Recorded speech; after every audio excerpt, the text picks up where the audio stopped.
Welcome. This is The Bright Professor. I'm Dr. Leonard Bright.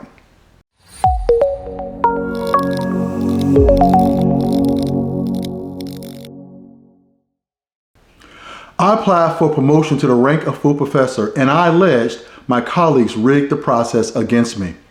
When I started my academic career 20 years ago, I would not have imagined I would have made such a statement, since I was sure I knew the path to success.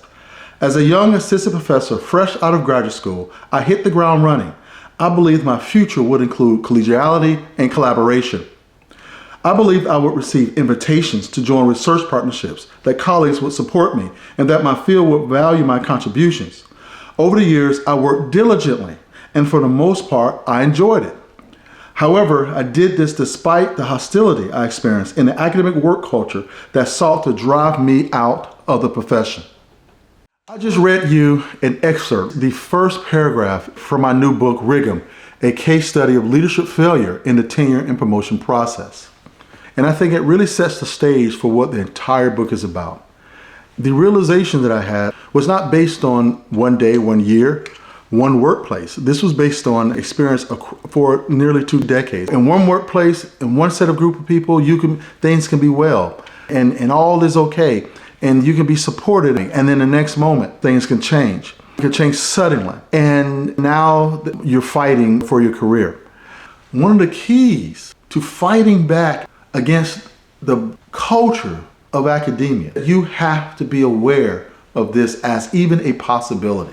And this is what my book is really about, showing what happens when you're not favored, when you're not supported, how these vulnerabilities within the academy actually show up, how they actually impact evaluations, grievances, salary, the whole works. There's no aspect of academia that is impervious to what I describe in this book. It can happen to anyone.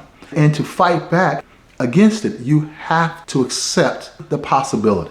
Did I walk in with a predetermined plan for how to address problems in my workplace? No, I had no plan initially.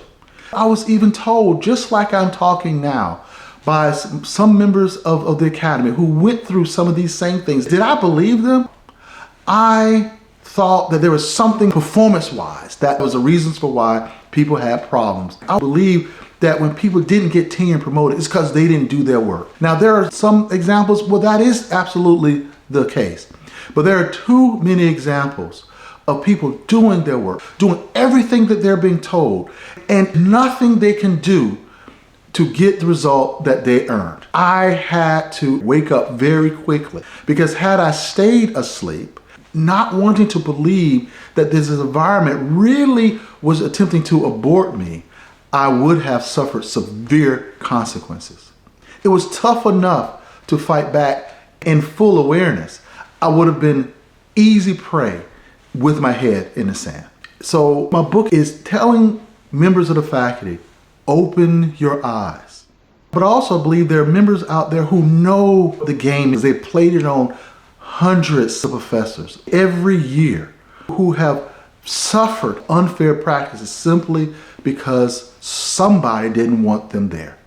This needs to stop.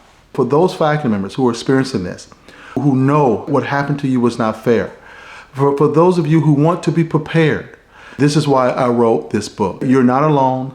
This is not in your head. This is happening. But most importantly, you can do something about it. So there will be more videos where I will piece together more stories, more excerpts, because what I did to succeed was not easy to do. And I hope that by reading this book, by listening to future videos, you will be inspired to do the same. Thank you for listening. And in the comments, tell me your experience in the tenure and promotion process. And remember that you too can make it through.